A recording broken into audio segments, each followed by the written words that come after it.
Come play with me. That line, it's a cliché for the horror genre, is it not?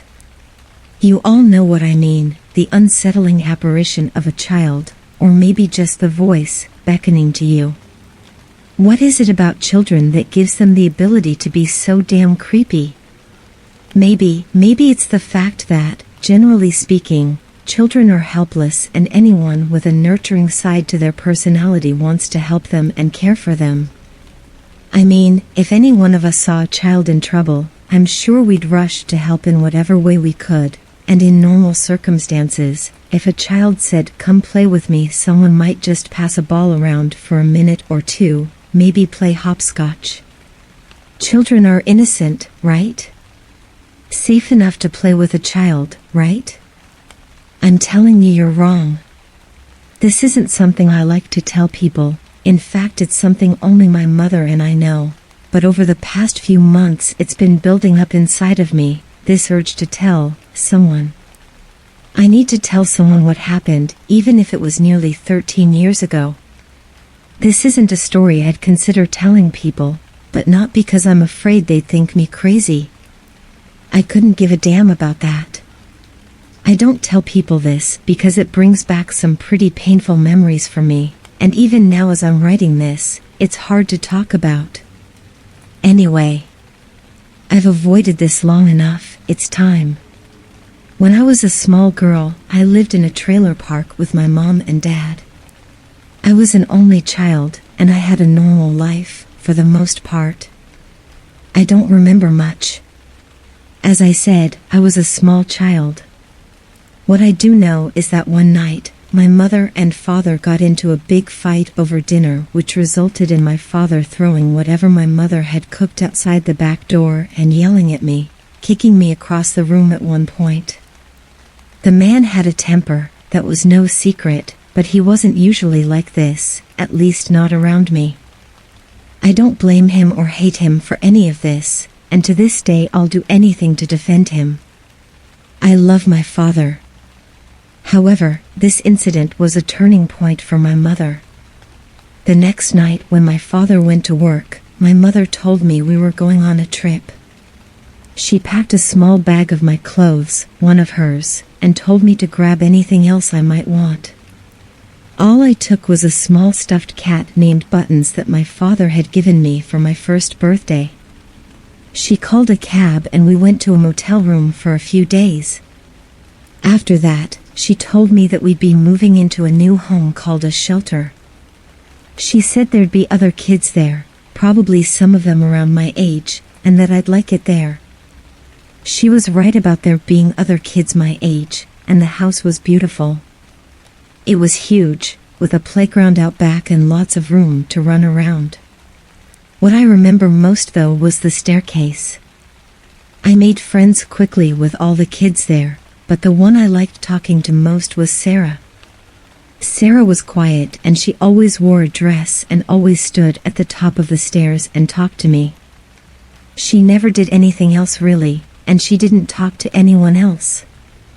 I never went up to her, I just stood at the bottom and we'd talk like that. Sarah didn't really like the other kids very much because she said they weren't like us. She said they didn't know what it was like to think like us. She didn't really like that I played with the other kids, but she didn't try to stop me either. She said she only wanted to play with me. Not long after moving in, I met 3 kids that lived in the house next door. One of them was my age, the boy, and the 2 sisters were a little bit older. My mom said it was a good idea to get out of the house and go play with them for a while, so I did. They invited me to come inside and see their playroom, so of course I did. That sounded awesome. I'd never had a playroom of my own, a room especially made for playing. It sounded great. The room itself was fairly empty except for a toy chest in the corner and several toys strewn on the carpeted floor. The walls were bare white, like the rest of the house, and the windows stood without a curtain just opposite the door. When we were in the playroom, the oldest sister walked over to the window and stared out, shaking her head. "Do you know what happened over there?" she asked. I walked over to where she was and looked to where she was pointing. She was pointing at the shelter, right in the window facing the one in the playroom. I shook my head. What did she mean? What happened there? Do you want to know? She asked me, her brother and sister silent now. I simply nodded, keeping quiet so I could hear the story. A long time ago, there was a little girl named Sarah who lived there. That was her room, she said, pointing to the room across from where we stood. Well, one night there was a fire. No body made it out. She almost did. They said they found her body at the top of the stairs, and that's where she died. I felt like I couldn't move. I didn't want to look out the window anymore. I couldn't. They remodeled the building a couple years ago, she said, matter of fact. Stop being a know-it-all with your big words, her brother said. Oh, I said. That's all I could say. Lucky for me, it was starting to get dark, and my mom came over to bring me back with her. I didn't want to tell her because she might not let me play with my new friends again. I didn't want to tell Sarah either. I stayed as far away from the stairs as I could. The next night, the other family who lived in the house told us she and the kids would be gone for a couple of days. This meant that Mom and I were, more or less, alone. I wasn't feeling well, so a little break from other people would be nice.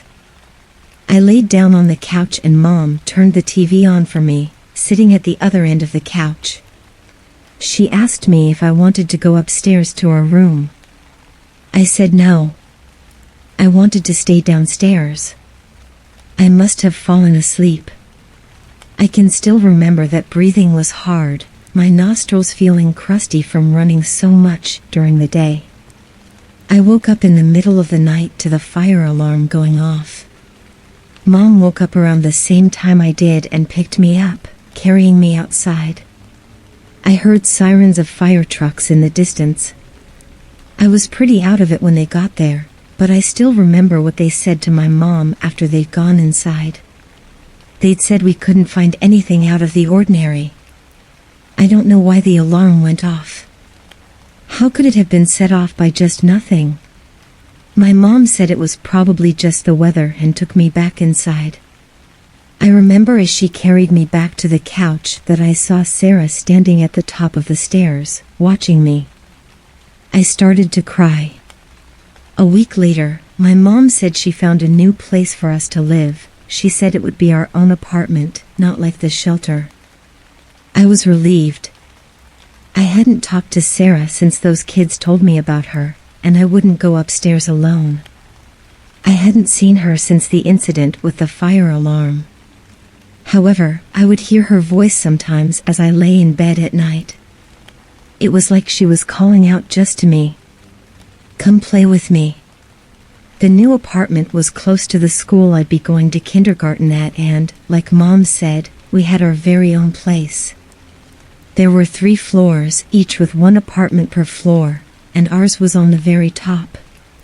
For several months, my mother and I lived peacefully in our new apartment, and I began to forget about Sarah. For several months, we were happy. I missed my father and thought about him all the time, but for the most part one was happy here. Then the nightmares started. Each and every one were the same. It started as simply me lying in bed at night. This made it initially difficult for me to tell if it was a dream or real. In the dream, I would start to drift off, until the smell of smoke came to my nostrils. At this point, I would jump out of bed, coughing slightly, and looking around. I would cry out for my mom and I could hear her calling for me, but I couldn't get to her.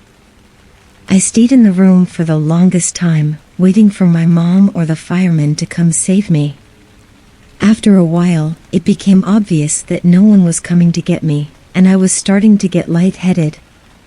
I managed to get out of my bedroom door to see that most of the apartment was engulfed in flames. In the dreams, I only made it to the top of the stairs before I passed out on the floor from breathing in too much smoke. The last thing I hear over the crackling of the fire before I wake is a voice. Come play with me. I will find someone to play with me. The summer before I was to start first grade, my mother announced that we would be moving, yet again, to another town altogether. I wasn't excited. This meant I'd have to make new friends and start over again. Secretly, part of me hoped it would make the nightmares go away. Mom said that we had until the end of July to move into the new apartment, but that she wanted me to see it before we moved in. She took us both on a road trip to a town totally unfamiliar to me, and what seemed to be a long way away from what we called home. The town was bigger than what I was used to, and I remember being excited because we passed 3 playgrounds on the way to the new apartment. She took me inside and we looked around. This place was my favorite of all of them. It had windows everywhere that made it look bright and sunny and above all, happy. I couldn't wait to move, and I was sad that we couldn't move in right then and there. After a while, Mom said we had to go back home, so we went in the car and drove back the way we'd come. As we pulled onto our street, it didn't take long to notice that something was wrong. Lined up in front of our building were 2 fire trucks and a police car, all with lights flashing. My mom parked on the other side of the road and went over, telling me to stay in the car. I couldn't hear what was being said, but I remember staring up at the black smoke still faintly smearing the sky and feeling my blood turn cold. It was coming from our apartment. When Mom came back to the car, her face was drained of all color and she couldn't speak right away. When she finally spoke, it was more to herself, and she could only get 3 words out. Why just ours? I thought I saw Sarah up in the blackened window of our former home. Today, I sit at my computer writing this and thinking about her. I'm shaking, and I don't know why. It's months before my 19th birthday and I'm living with my dad, attending a community college in the area. My dad remarried years ago and now has a little girl from his second marriage. She's quite a bit younger than me, 6, and she reminds me a lot of myself at her age. I guess she's the reason I started to write this. I haven't been able to get the events of yesterday out of my head. I was watching her while my dad was at work and I was outside with her while she played on the swing set. I heard the phone ringing inside, so naturally I went to answer it. This isn't the part one can't shake off. The thing is, when I went back outside, Rebecca looked at me and said we have to go inside. When I asked her why, she only said 4 little words before running back up the steps and in the house. 4 little words, but they were enough to bring chills up my spine. Sarah wants to play.